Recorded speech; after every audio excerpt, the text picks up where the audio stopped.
কথায় কথায় বলে বিএনপি নাকি উন্নয়ন দেখে না।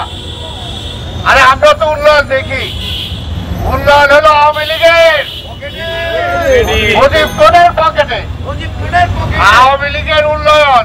কারণ এই মেঘা উন্নয়নের নামে মেঘা চুরি দেখেন না, তারা কথায় কথায় বলে পাকিস্তান পাকিস্তান, আর বিএনপি কে বলে পাকিস্তানের ব্যাপার। আর তারা পাকিস্তানের প্রধানমন্ত্রী ওনাদেরকে সার্টিফিকেট দিছে। এই সার্টিফিকেট ওবায়দুল কাদের আপনি গলায় ঝুলায় রাখেন। বাংলাদেশের মানুষ এই সার্টিফিকেট চায় না। আপনার সার্টিফিকেট আপনি বগলে ঝুলায় রাখেন না গলায় ঝুলায় রাখেন। পাকিস্তান সার্টিফিকেট দিচ্ছে ওইটা বলে আমাদের দেখতে। আরে আমরা দেখবো কেন? আমরা চাই জনগণের সার্টিফিকেট পাইছেন কিনা ওইটা আনেন। জনগণের তো সার্টিফিকেট পান নাই, জনগণের সনদ ছাড়া জোর করে ক্ষমতায় আছেন, তাই আজকে জনগণ আপনাদের সাথে নাই। প্রশ্ন করতে চাই বাংলাদেশ ব্যাংকের গভর্নরের কাছে, কেন বাংলাদেশ ব্যাংকের অসংখ্য আজকের কর্মকর্তারা পদত্যাগ করছেন? এটার পিছনে কি কারণ আছে, কি রহস্য লুকিয়ে আছে? আমরা সেটা জানতে চাই। জনগণকে জানতে দেন না, জানতে দেন না, কারণ এরা একটা আইন পাস করছে যেটা পাবলিকও জানে না। পাবলিকও জানে না এই সমস্ত ব্যাংক যে লুটপাট হবে সেই ব্যাপারে ব্যাংক থেকে কাউরে কোনো কিছু জানাইতে পারবে না। এই সরকার এটা আইন করে রাখছে। এই যে বিদ্যুৎ চুরি করতেছে, 1 টাকার বিদ্যুৎ এখন খরচ হয় 10 টাকা।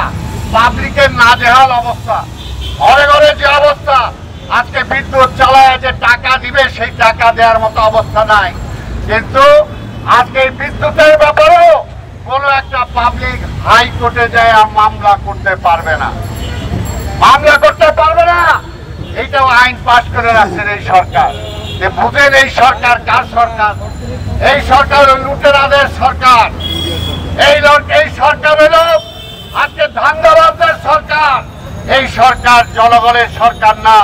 তাই এই সরকার ক্ষমতায় থাকলে মানুষের কোনো উপকার হবে না। আর একটি কথা বলি, উপজেলা উপজেলা আর উপজেলা না, এটা উপজেলা হয়ে গেছে। আপনি এটাকে জ্বালায় প্রমাণিত করেছেন। উপজেলার কোনো কাজকর্ম নাই, সব কাজকর্ম করে আওয়ামী লীগের নেতারা, সব কাজ করে আওয়ামী লীগের নির্বাচিত সংসদ সদস্যরা। উপজেলা দিয়ে কি হবে? তাই আজকের এই নির্বাচনে নয় বসন, এখনো নির্বাচন কমিশনকে বলবো ওই সমস্ত দালালি বন্ধ করেন। এখনো সময় আছে। এই রাষ্ট্রের, এই মানুষের, এই খেটে খাওয়া মানুষের হাজার হাজার কোটি টাকা আজকে বিভিন্ন ভাবে আপনারা লুটপাট করছেন, খরচ করছেন। এই লুটপাটের হিসাব দিতে হবে। তাই আপনি বলেন নির্বাচন কমিশন, এই সরকারের অধীনে কোনো নির্বাচন করা সম্ভব না, এই কথা বলে মানে মানে কাইটা করে ডিজাইন করেন। জনগণ বলবে যে না, তারা শেষ সময় হইলেও কিছুটা ভালো কথা বলে গেছে।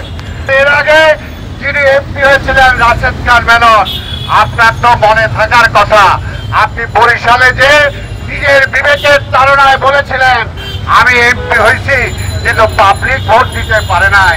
তাই আজকেও বলবো আল্লাহর হস্তে যা হওয়ার হয়েছে, এখন মানুষের অধিকার ফিরে দেওয়ার জন্য রাজপথে নেমে আসেন। ঐক্যবদ্ধভাবে এই দেশের গণতন্ত্রটাকে আমরা ফিরিয়ে আনি, এই দেশের মানুষের অধিকার আমরা ফিরিয়ে আনি।